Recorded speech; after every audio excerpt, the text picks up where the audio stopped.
Hebreers 5 van vers 7.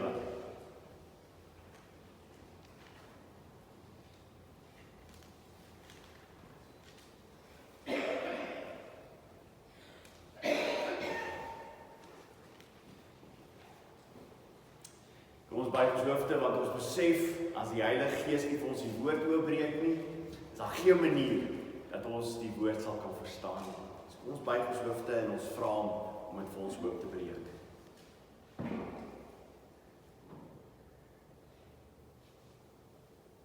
Here, dit is vir ons lekker om by mekaar te kan wees en te kan weet dat U met ons 'n afspraak het volgend.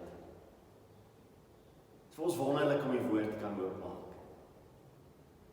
Te kan weet, Here, dat U wat 'n lewende God is met ons gaan praat. Dis U woorde. Dis U wat elke woord spreek. En ja, Here, ons besef nie 'n jota of 'n titel daarvan sal wegval nie. Elke gedeelte word vervul. Elke gedeelte is waar. En dis vir ons wonderlik. En daarom, Here, met absolute erns wil ons na U woord toe kom. En ons wil daarna luister. O Heilige Gees, dat U ons harte ontvanklik sal maak. Dat U ons verstand sal helder maak. Dat ons nie net die woorde sal hoor nie, maar dat dit ons lewens sal verander en sal vernuwe. Ons bid dit in U naam. Amen. Hebreers 5 van vers 7 af. Ons praat oor die hoëpriesterskap van Christus. Hy is priester. Wat behels dit dat hy vir ons priester is? Vers 7, hy wat in die dae van sy vlees gebede en smekinge met sterk geroep en trane aan hom geoffer het, wat hom uit die dood kon red, en ook verhoor is uit die angs. Nou ek sal vir julle verduidelik 'n bietjie later oor wat daai woord angs daar beteken in die oorspronklike taal. En dan vers 8, hy al was hy die seun het gehoorsaamheid geleer uit wat hy gelei het, en nadat hy volmaak is, het hy vir almal wat hom gehoorsaam is 'n bewerker van ewige saligheid geword. En is deur God genoem 'n hoëpriester volgens die orde van Melchisedek. So tussenin word daar weer vertel, hy is die hoëpriester. Hy is die hoëpriester volgens die orde van Melchisedek. Wat moes 'n hoëpriester? Ons sê net gou vir mekaar. Wat moes 'n hoëpriester doen? 'n Hoëpriester moes iemand gewees het wat 'n mens was. Wat verstaan het die swakhede, wat verstaan het waardeur jy as mens gaan. Dis hoekom hy 'n hoëpriester moes wees, maar hy moes 'n mens ook gewees het om hoëpriester te wees. Die hoëpriester sou 'n offer bring vir die wat nader tree. Nou, die wat in gehoorsaamheid nader gekom het, op die dag waar die offer gebring is, vir hulle sou hy die offer gebring het. Nie vir almal nie, vir die wat nader gekom het. Daarom is Christus die een wat offer vir die wat nader kom. Daarom op sy bors is die stamme van Israel. Hy sou die offer bring vir die stamme van Israel. En uit die stamme van Israel, die wat nader kom na hom toe, sou hy die offer voorbring. Hoëpriester, waarlik mens, hy sou die offer bring. En dan sou hy die een wees wat intree. Hy sou intree vir die persone wat in gehoorsaamheid nader kom. So nie sal hy die offer bring nie, hy tree ook in vir hulle.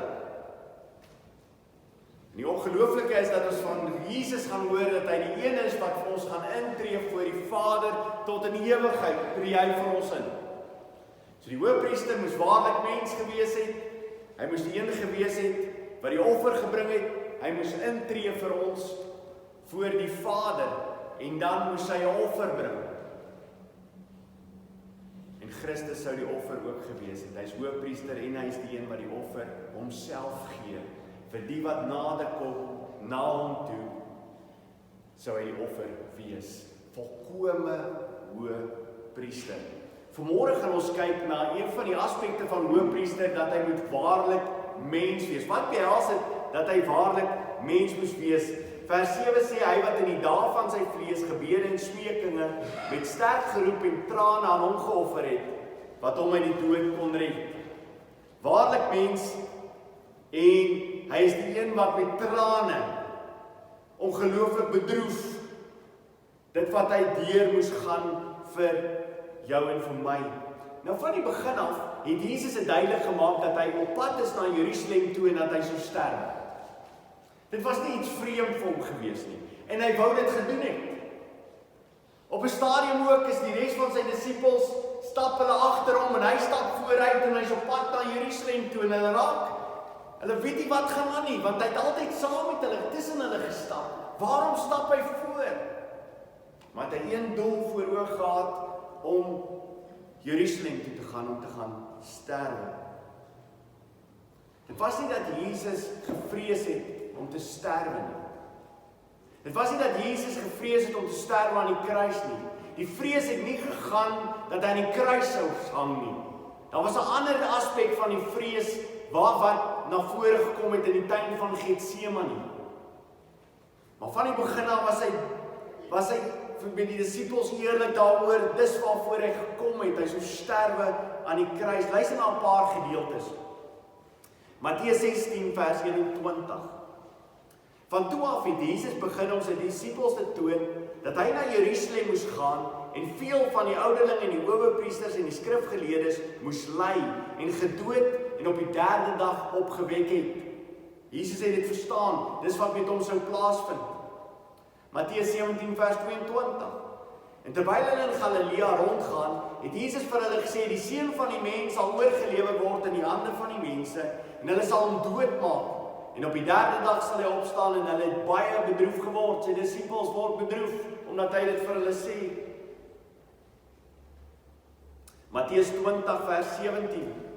En toe Jesus opgaan na Jerusalem, het hy die 12 disippels op pad alleen geneem en vir hulle gesê, kyk, ons gaan op na Jerusalem en die seun van die mens sal oorgelewer word aan die hoëpriesters en die skrifgeleerdes. En hulle sal hom tot die dood veroordeel en hom oorlewer aan die heidene om hom te bespot en te gesel en te kruisig. En op die derde dag sal hy opstaan.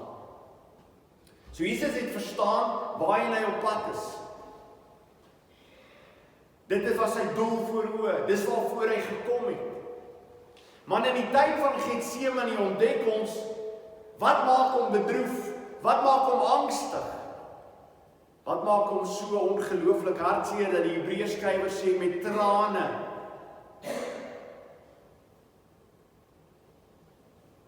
Net voordat hy sou alleen gaan bid het, sê hy vir Petrus en vir Jakobus wat hy saam met hom gevat het en vir Johannes. Luister na die volgende Markus 14 vers 33 en hy neem Petrus en Jakobus en Johannes saam met hom en begin ontstel en benoud te word. Ontstel en benoud te word. En hy sê vir hulle, luister wat sê hy, my siel is diep bedroef tot die dood toe. Bly hier en waak. Matteus 26 vers 42.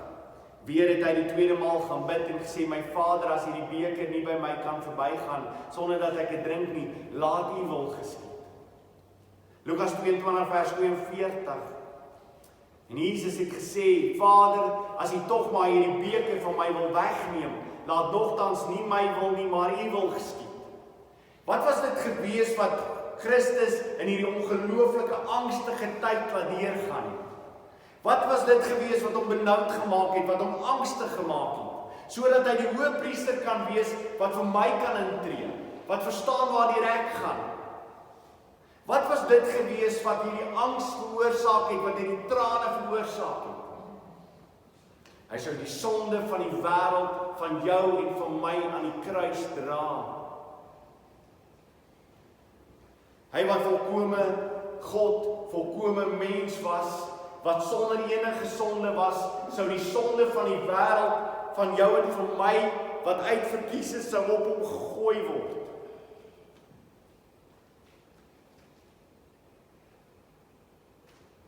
En hierdie sonde wat hy sou dra, dis wat hom beangstig maak. Dis wat hom maak dat hy huil. Is die sonde van jou en van my wat hy sou dra. Dit is wat hom angstig gemaak het. Verder, wat het hom nog angstig, wat het hom nog hartseer gemaak? Wat Romeine 5 vers 9 sê, hy het ons wraak, het op hom gekom. Nie net het hy my sonde gedra nie, maar die wraak van God, wat vir my moes kom, wat op my moes val, en wat nog steeds op die res van die wêreld is, en wat op die res van die wêreld gaan bly. En as die persone in die hel gaan beland, wie is die persone, die een wat die wraak gaan uitoefen in die hel, op die mense wat in die hel is? God. God het die hel gemaak. En hy het die hel gemaak as toonbeeld van sy wraak oor die mense wat hom nie sou aanvaar nie. En wie is die een wat die seil aan die gang sal hou vir ewig? Dis God. En as jy verstaan die ongelooflikheid van die wraak van God, kan jy dink vir hom wat volkome God is, volkome mens is, sonder enige sonde, om die wraak van God op hom te neem. Aan die kruis van Golgotha sou hy dit doen, en hy het verstaan dat hy dit sou doen, en daarom terwyl hy in Getsemane is, raak hy angstig, raak hy hartseer, raak hy benoud.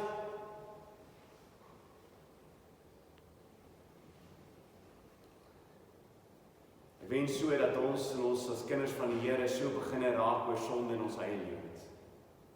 Is dit? Wat sal gebeur as ek dieselfde beskouing het oor sonde in my eie lewe, wat Christus gehad het om my sonde aan die kruis van Golgotha vir my te dra? Wat daarvan as ek begin so benoud raak om enige sonde voor God te doen? Angstig daaroor raak, hartseer daaroor raak.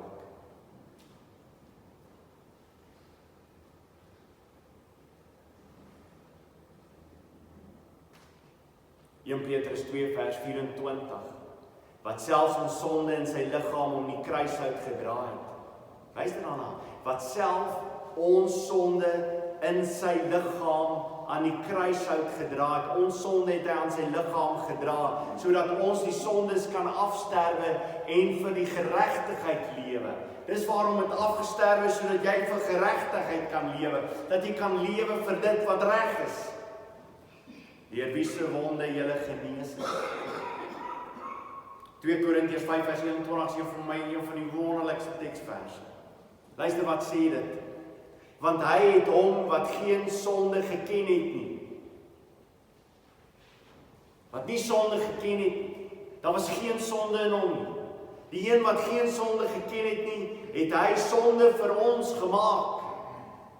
God het vir Christus sonde gemaak in ons plek. Daar's 'n ongelooflike ruiltransaksie wat plaasgevind het. Aan die kruis van Golgotha ontvang hy my sonde en ek ontvang sy geregtigheid.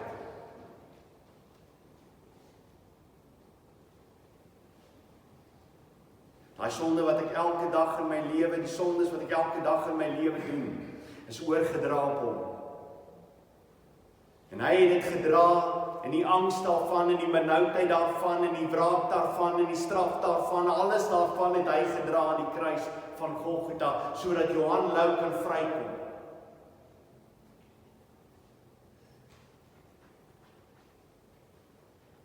So nie net word hy my hoëpriester, dat hy my offer vir my bring nie. Hy dra my straf, hy dra my skuld, en in dit wat hy gedoen het, verstaan hy my angs en my benoudheid, en my pad van gehoorsaamheid teenoor hom. En daarom kan hy my priester wees. Daarom kan hy die een wees wat volkome mens is, wat verstaan waardeur ek gaan. Terwyl hy in die tuin van Getsemane is, terwyl hy daar is hy besig om vir sy Vader te pleit. En hy verstaan, terwyl hy daar is, dat hy totaal afhanklik is van sy Vader vir elke aspek van sy lewe vorentoe. Hy is totaal afhanklik. Hy verklaar sy afhanklikheid. Hy sê, Vader, as dit U wil is. Wat is sy begeerte? Wat is Jesus se begeerte terwyl hy in Getsemane is? Het jy dit ooit al deurgedink dat wat is Christus se begeerte in Getsemane? wil nie deurgaan.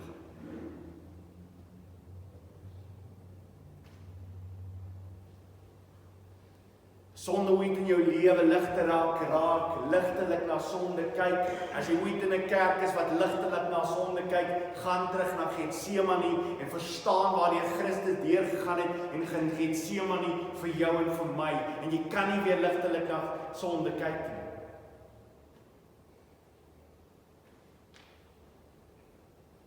Hy verklaar sy afhanklikheid, Vader, as dit U wil is.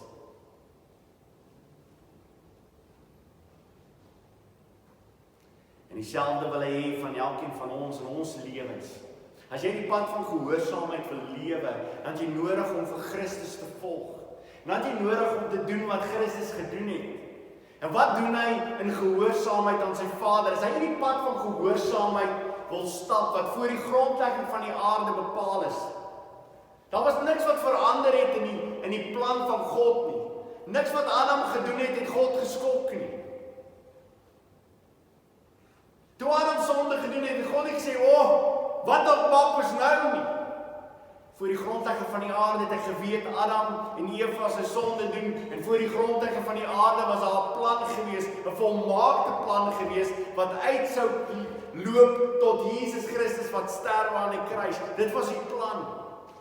Voor die grondlegging van die aarde is daai plan al reeds aanvaar deur die drie eenheid. En elkeen het aanvaar die plan en die taak wat hulle sou doen rondom die verlossing van die mens.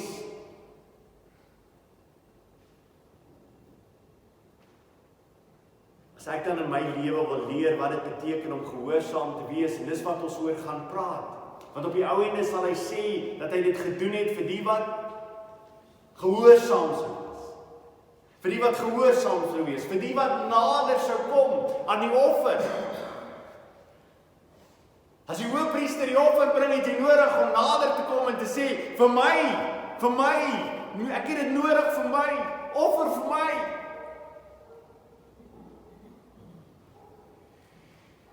Het ons nodig in ons lewens wat dit beteken om soos Christus afhanklik te wees van sy Vader. Paulus het dit ontdek as hy skryf in 2 Korintiërs. Kyk, lees dit saam met my, 2 Korintiërs 1 vers 8, kom ons maak ons Bybels hande.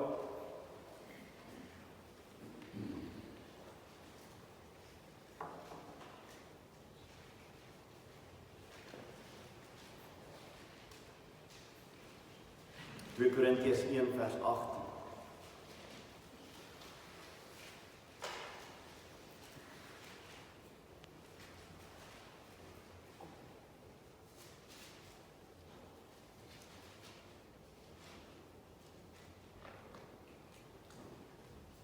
Hy skryf daar vir hulle, hy sê, want ons wil nie hê, broeders, dat julle onbekend moet wees met ons verdrukking wat oor ons in Asië gekom het nie, dat ons dit bo ons krag uit en matig swaar gehad het, sodat ons self van ons eie lewe gewanhoop het.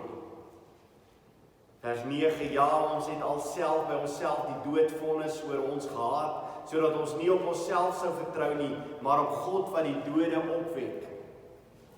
In sy gehoorsaamheid, en Paulus in sy gehoorsaamheid aan die Here, in die taak wat hy vir hulle gee, gaan dan heen, maak disippels van al die nasies. En die taak wat Christus op hulle gelê het hulle uitgegaan en dit gaan doen.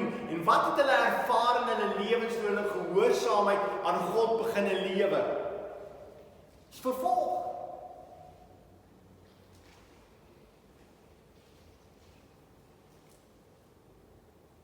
Van die begin af word hulle mede-disippels, mede-apostels word doodgemaak.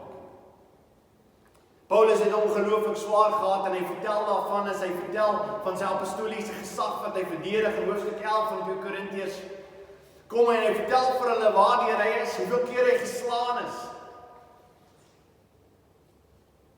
In jou gehoorsaamheid aan die Here, as jy in gehoorsaamheid gaan lewe vir hom, as jy begin sê, Here, U wil en nie my wil nie, wat gaan gebeur in jou lewe? As jy gaan vervolging ervaar is dit. Jy gaan lyding ervaar. Jy gaan so erg lyding ervaar dat jy later aan gaan dink by jouself, jy is alleen. Ek dink baie keer as ons hierdie gedeeltes lees, is die grootste gevaar is dat ons hier sit en sê, ek nie 'n cooking clue waarvan jy praat nie, man. Dis my grootste bekommernis.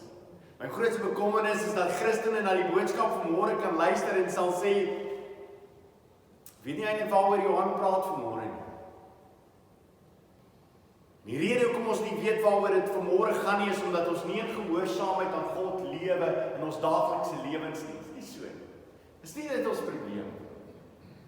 En daarom verstaan ons nie waardeur Paulus gegaan het as hy sê ons het begin vrees dat ons gaan self doodgaan. Maar ons het geweet God sal die dode opwek. So dis ook alright. So as hulle ons doodmaak, is daar 'n piekfyn, ons gaan lewe vir ewig. Maar dis wat ons vrees was.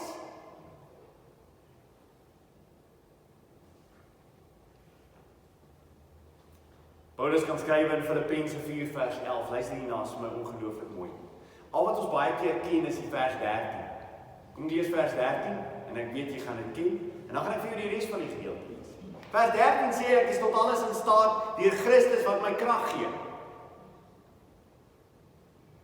Ek dink nie as 'n vers wat al meer uit konteks uitgehaal het is daai.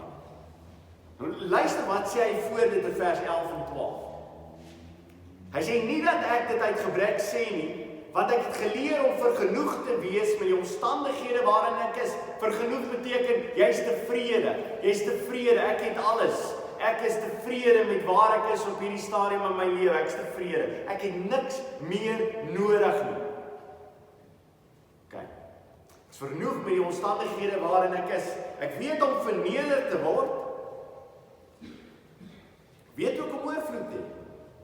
In elke opsig en alle dinge is ek onderrig om versadig te word sowel as om honger te ly, om oorvloed te hê sowel as om gebrek te ly. Hy lewe vir die Here en hy sê mense, ek het alles al ervaar. As kind van die Here het ek dit ervaar. Ek weet wat dit is. Ek weet wat dit is om te ly. Ek weet wat dit is om niks te hê nie. En dan sê ek is tot alles in staat deur Christus wat my die krag gee. Die oomblik as jy in afhanklikheid van die Here lewe en jy begin om in gehoorsaamheid te lewe vir hom, dan ervaar jy God se ongelooflike krag binne daai situasie. Maar jy moet eers by die punt in jou lewe uitkom waar jy besef, ek het nodig om vir God te sê, Here, nie my wil nie, maar U wil geskied. En daarom is Jesus ons priester wat vir ons verstaan, laat leer en dat ons kan verstaan wat dit beteken om deur benoudheid en angs te gaan en te sê, Here, al gaan ek deur al hierdie dinge, wil ek een ding weet en wil ek een ding doen in my lewe. Ek wil sê, Here, laat U wil geskied, want dis die beste vir my lewe. As jy by dit kan uitkom, dis ons strewe as kinders van die Here.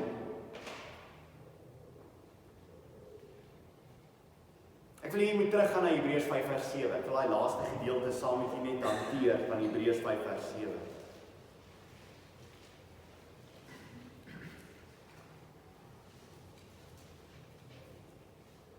Hy wat in die dae van sy vlees gebede en smeekinge met sterk geroep en trane aan hom geoffer het, wat hom uit die dood kon red, en ook verhoor is. Hy's verhoor, en die rede hoekom hy verhoor is, nou ek wil vir die Griekse teks daar, en is interessant, daar's 'n hele klomp vertalings wat dit reg het om te sê waaroor gaan hierdie absolute antwoord, hoekom hy verhoor is.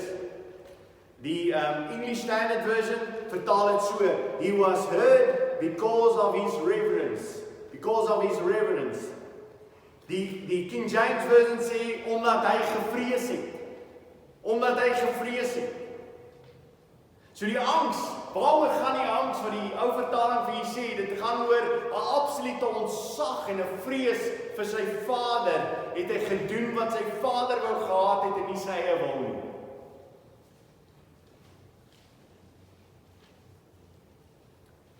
Om hom te vrees bo wat ek wil hê. Psalm 111 sê dit mooi. Psalm 111 vers 10. Die vrees van die Here is die beginsel van wysheid. Almal wat dit beoefen het 'n goeie verstand.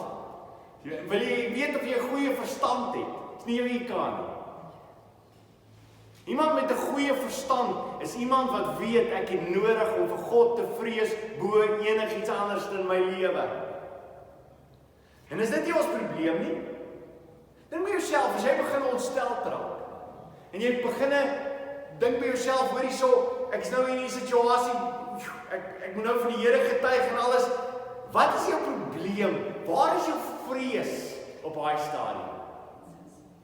Mense, situasies, werksplek, miskien my werk verloor.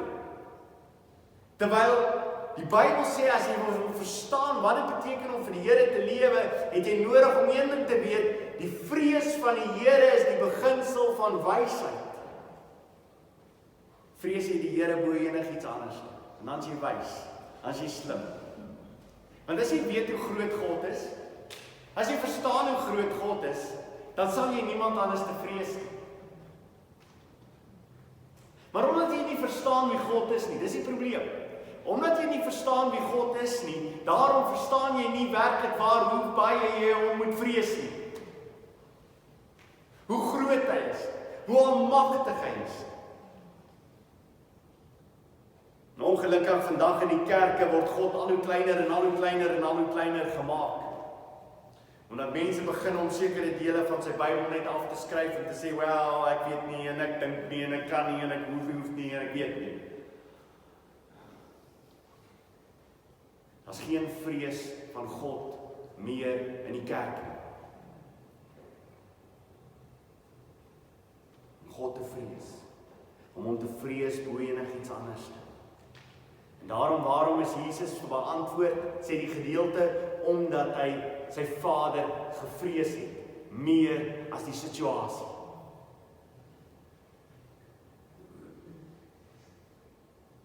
En dis waar gehoorsaamheid in ons eie lewens na vore kom, as ons God begin vrees, meer as die situasie. Vrees ek vir God. Ewe skielik as ek verstaan wie God is en hoe groot is God, ewe skielik raak elke ander situasie so klein, dat ek nie meer daarvoor hoef te vrees nie.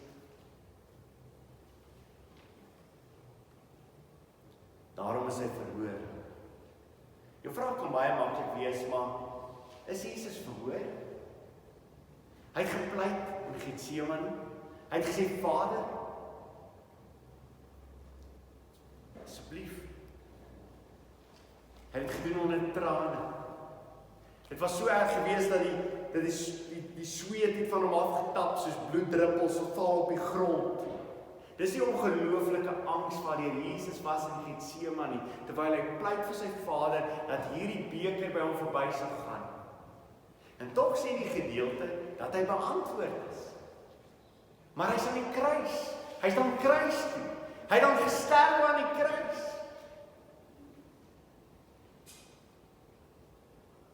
Hy is beantwoord. Want op die 3de dag het God sy gehoorsaamheid beantwoord. En hy het hom lewendig gemaak. Ons grootste probleem in die wêreld waarin ons lewe, as ons kyk na ons priester, ons hoëpriester, het ons nodig om verby te kyk verby die tydelike dinge in hierdie wêreld. As jy jou tevredenheid in hierdie wêreld begin soek, as jy begin kyk na al die dinge in die wêreld en dink by jouself, God moet my net hierdie dinge alles gee wat ek wil hê, dat ek net hierdie dinge kan rustig en alles ervaar, dan sien jy nooit die volkomenheid van wat God wil bewerkstellig in my lewe nie.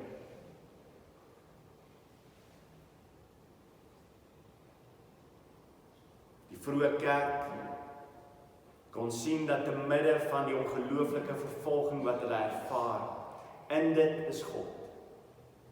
Want die oomblik as die leeu klaar verskeur het, as die leeu klaar die bene uitmekaar het geskeur het, breek die lewe aan in sy volheid. Dan is daar lewe.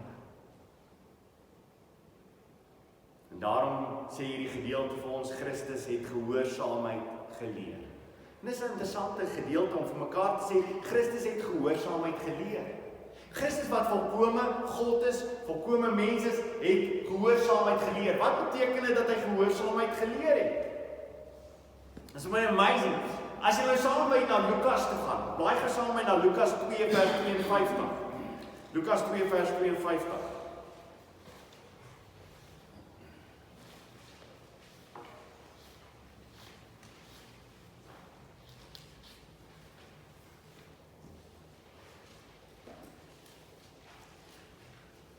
Net nadat Jesus in die tempel gesit het, sy ouers het hom gesoek. Lees ons hierdie gedeelte, as hy saam met sy ouers teruggaan. Lukas 2 vers 52, en Jesus het toegeneem in wysheid en grootte en in genade by God en by die mense. Die volkome Godheid en die volkome mensheid, die volkome Godheid het deurgelek na die volkome mensheid. Want hy was volkome mens gewees, en daarom moes hy as mens, moes hy groei in wysheid. Moes hy groot word in grootte, fisies, sowel as geestelik, het Jesus gegroei, terwyl hy ook ten volle God was, maar sy menslike natuur het gegroei, het ontwikkel. En daarom in Getsemane het hy die ongelooflike angs beleef. Hoekom? Want hy was volkome mens. Ons moet nooit daai verloor nie. Ja, hy is volkome God, maar hy is volkome mens. Hy verstaan die angs. Hy verstaan die benoudheid. En daarom, omdat hy homself onderwerp het, sy wil onderwerp het aan die Vader se wil, het hy gehoorsaamheid geleer in Getsemane. En het het deurgeloop na die kruis van Golgotha, die gehoorsaamheid wat hy geleer het.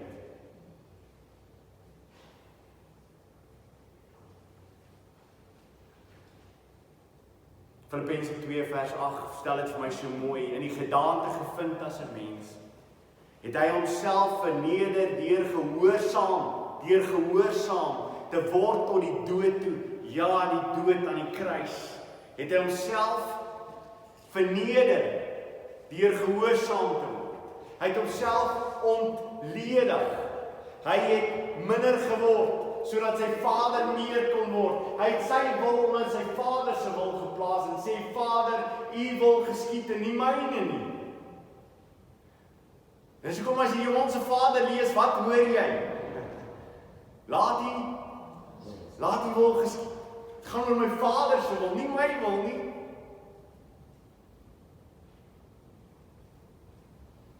Romeine 5 vers 19. Want soos deur ongehoorsaamheid van die een mens baie sondaars gestel is, so is ook deur die gehoorsaamheid van die een baie tot regverdig gestel. Deur sy gehoorsaamheid, deur sy onderwerping, onderworpenheid aan die Vader, sy wil wat hy plaas onder die Vader se wil en sê, U wil geskied. Het hy ons geleer wat dit beteken om gehoorsaam te wees. Kyk na vers 9.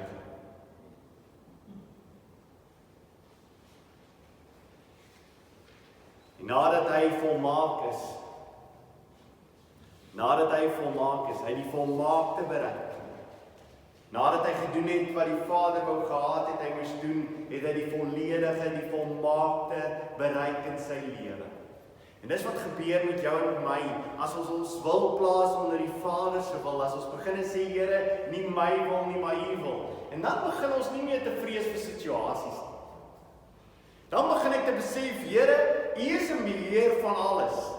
Here, daar's niks in my lewe wat sal plaasvind wat U nie gaan toelaat om plaas te vind in my lewe nie. En U het een doel in my lewe wat U wil bereik. U naam moet verheer. Daarom in elke situasie waardeur ek gaan, maak nie saak hoe intens daai situasie is nie, leer ek om te sê, Here, nie my wil nie, maar U wil geskied in hierdie situasie. En in my hele lewe. Here, al vat U alles van my al weg. Here, al verloor ek alles in my lewe.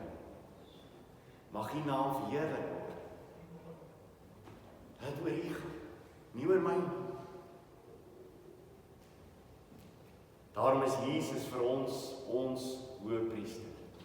Die een wat voor ons stap en wat vir ons leer wat dit beteken om gehoorsaam te wees en wat vir ons wys, hy verstaan waardeur ons gaan as ons in gehoorsaamheid met tye kom waar ons voor God smeek voor hom huil en sê, Here, is dit regtig U wil? Is dit regtig U wil dat ek deur hierdie ongelooflike pyn in my lewe gaan? En ek weet nie waar jy gaan in jou lewe. Ek weet nie waar jy ons nog in ons lewens sal gaan. Maar imagine as kinders van die Here, as ons by daai punt kan kom en sê, Here, net nie my wil. Here, daar's een ding wat ek meer vrees as enige omstandighede is dat my wil sal geskied. Vrees jy dit? Ek vrees dit. Imagine as God begin my wil laat geskied. Dan kom en hy sê, nadat hy volmaak is, het hy almal wat hom gehoorsaam is. Almal wat hom gehoorsaam is. Dis wat dit beteken om kind van die Here te wees. Wat beteken om kind van die Here te wees? Hier vir iemand vra, wat beteken dit om kind van die Here te wees? Dit beteken iemand wat hom gehoorsaamheid vir Christus volg met sy hele lewe. Dit is 'n kind van die Here. Kind van die Here is nie iemand wat op 'n stadium sy hartjie vir Jesus gegee het nie. Dit het niks met gehoorsaamheid te maak nie. Staan nie eens in die Bybel nie. Gehoorsaamheid is om agter Christus in te val en te sê, Here, ek gaan U volg waar U ook al my lei. Gehoorsaam. En daarom sê die Bybel, wie wat hom in gehoorsaamheid volg. En nadat hy volmaak is, het hy vir almal wat hom gehoorsaam is jy hom gehoorsaam? Is dit jou grootste begeerte om hom gehoorsaam te wees in alles in jou lewe? Vir my Romeine 7, as jy vir my vra Romeine 7, die hele gedeelte hoor, dit wat ek nie wil nie, dit doen ek. Dit wat ek wil, dit doen ek nie. Waaroor gaan die hele hoofstuk sien? Dit gaan oor 'n man wat een begeerte het, om aan God gehoorsaam te wees. En as jy in jou hele lewe sê, Here, ek wil aan U gehoorsaam wees. Daar's soveel keer in my lewe, Here, wat ek val. Maar dis my begeerte, ek wil in alles aan U gehoorsaam wees. Dis hulle. Het hy vir almal wat hom gehoorsaam is. En hoekom is ek hom gehoorsaam? Wat kom doen hy vir my? Het hy 'n bewerker van ewige saligheid geword? Het hy 'n bewerker van ewige saligheid geword? Vir die wat hom gehoorsaam, het hy 'n bewerker van ewige saligheid geword. Aan die kruis van Golgotha. Het hy my skuld gedra? Het hy my sonde gedra? Het hy die wraak van God vir my gedra? En deur die kruis van Golgotha is ek verlos. Is ek nuut gemaak? Is ek bevry? Maar dit stop nie daar. As dit al was dit genoeg. Maar er is soveel meer. Hy het 'n bewerker van ewige saligheid geword. Nie net nou nie, ewige saligheid. Wat beteken dit ewige saligheid? Dit beteken hy het gegaan en hy gaan sit in die regterhand van God die Vader en hy sê vir sy disippels, sê hy vir hulle, ek gaan heen, maar julle moenie bedroef wees nie, want ek gaan om vir julle 'n plek voor te berei. Gaan om vir julle 'n plek voor te berei. So dis nie net 'n verlossing, dat ons verlos is hier en nou nie, maar is ook 'n verlossing dat ons vir ewig saam met hom gaan wandel. Nou, dis amazing. God gaan 'n nuwe hemel en 'n nuwe aarde skep. Die oomblik voordat hy terugkom, gaan ons by hom wees in die hemel. Daai oomblik voordat hy terugkom, is ons almal by hom in die hemel. As jy sterwe nou, waar is jy? By God in die hemel, by Christus in die hemel. Jy's daar by hom. Okay? Maar dan gaan daar 'n dag aan 'n breek wanneer Jesus Christus gaan terugkom. En wat gaan dan gebeur? Dan gaan daar 'n nuwe hemel en 'n nuwe aarde geskep word. Okay? En God gaan, hy wat gees is. Maar hy wat ons gemaak het as vlees, as ons het 'n natuur wat Christus aangeneem het. Gaan hy kom en hy gaan vir ons nuwe aarde kom maak en hy wat gees is gaan by ons kom woon. En ons gaan 'n nuwe hemel en 'n nuwe aarde hê. hierdie aarde is 'n aarde wat deur die sonde verwoes is. Jy nie 'n cooking clue hoe dit gelyk het in Eden. Weet jy? Partykeer kyk ons na die son en alles en ons sê, wow, dis awesome. Dis die wêreld waarna ons kyk wat al reeds vervloek is. Maar dis nie hoe dit gaan wees eendag nie. Dit gaan eendag wonderlik wees. Dit gaan eendag volmaak wees. En ons gaan daar wandel. En dis wat hy vir ons voorberei het. En hy het vir ons 'n tuiste gemaak. En hy het vir ons huise gaan voorberei. En as jy iemand is wat bang is en jy val vas aan al hierdie goedjies hier op aarde, jy nie 'n cooking clue wat voorlê vir jou in die hemel. Dis jou probleem. In die hemel gaan dit awesome wees. En as ek praat van die hemel, praat ek van die nuwe hemel en die nuwe aarde wat geskape gaan word. Waarvan die Bybel vir ons vertel. En hy vertel dit so vir ons, dat hy probeer in menslike terme dit verduidelik. En ons kyk daarna en ons verstaan dit nie. Dis goed, want jy sal nie kan verstaan nie, want jou verstandjie is te plat. Okay? Jy sal nooit kan verstaan. En daarom moet hy menslike terme gebruik as hy dit verstaan en hy moet vir ons vertel, hoor hierso, die plaveisel gaan van goud wees. Wat wil hy vir ons sê, dat die plaveisel van goud gaan wees? Nee, dit wat jy dink is verskriklik baie werd, gaan jy oploop.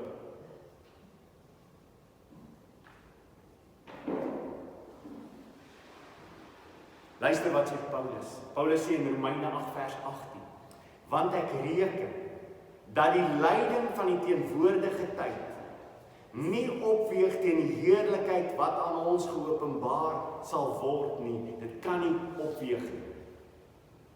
So as jy die lyding vat en jy sit dit aan hierdie kant van die weegskaal en jy sit aan hierdie kant die heerlikheid van God, die ewige lewe wat vir ons voorlê, wat gebeur?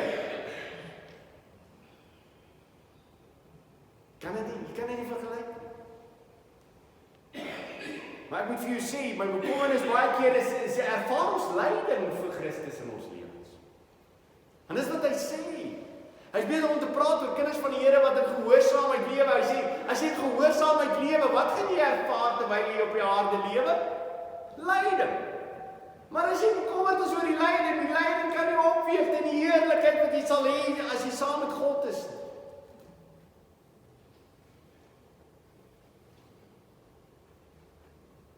Klomp helde in Hebreers 11. Elkeen van hulle wat deur hierdie ongelooflike goeders gegaan het in hulle lewens, waarna het hulle gekyk? Waar was hulle oë op gefestig? Die Ou Testamentiese helde, waar was hulle oë gefestig?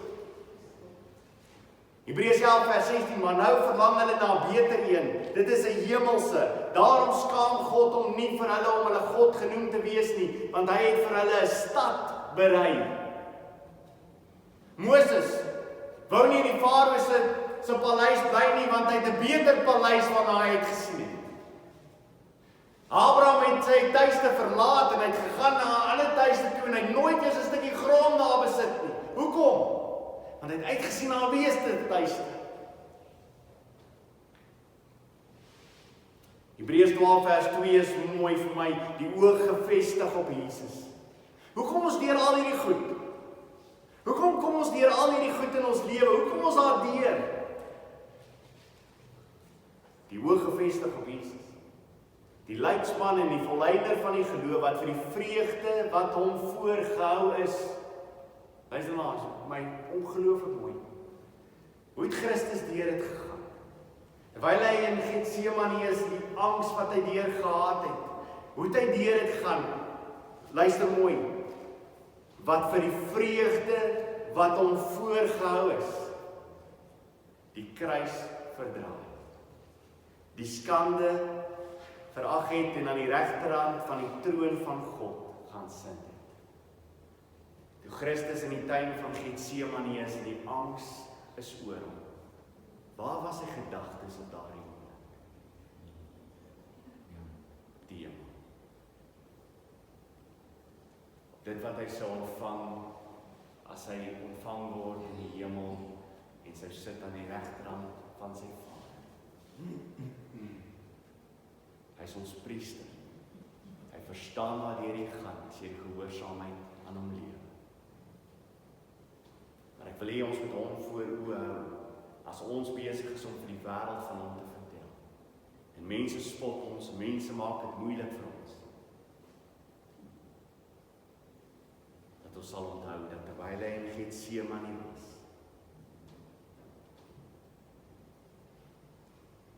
het hy die hemel voor oë gehad. Mag God, die Vader se wil in jou en my lewe geskied. Amen.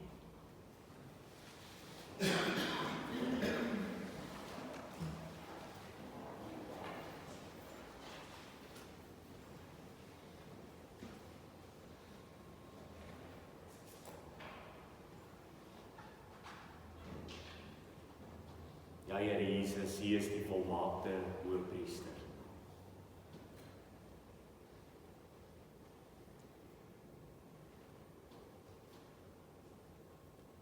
U was volkome mens.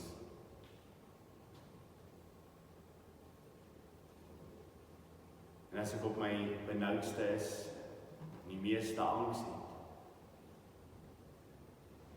het ek nog nie 'n idee waardeur Jesus gegaan het.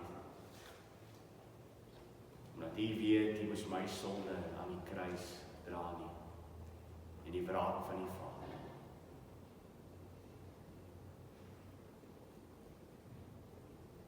Here, ons as gelowiges wil U loof en prys, dat U dit vir ons gedoen het. Dat U gehoorsaam was aan die Vader, en dat U vir ons 'n voorbeeld kom stel het. Here, U weet hoe maklik as mens raak ander dinge vir ons belangrik. Begin ons ander dinge voor oë hou. Begin ons uit te sien na 'n klomp goeders wat ons eendag sal hê, sal besit. In plaas daarvan dat ons oë op U gerig is en sê, Here, dit gaan nie oor hier en nou nie. Here, as U alles wegvat, is dit ook goed.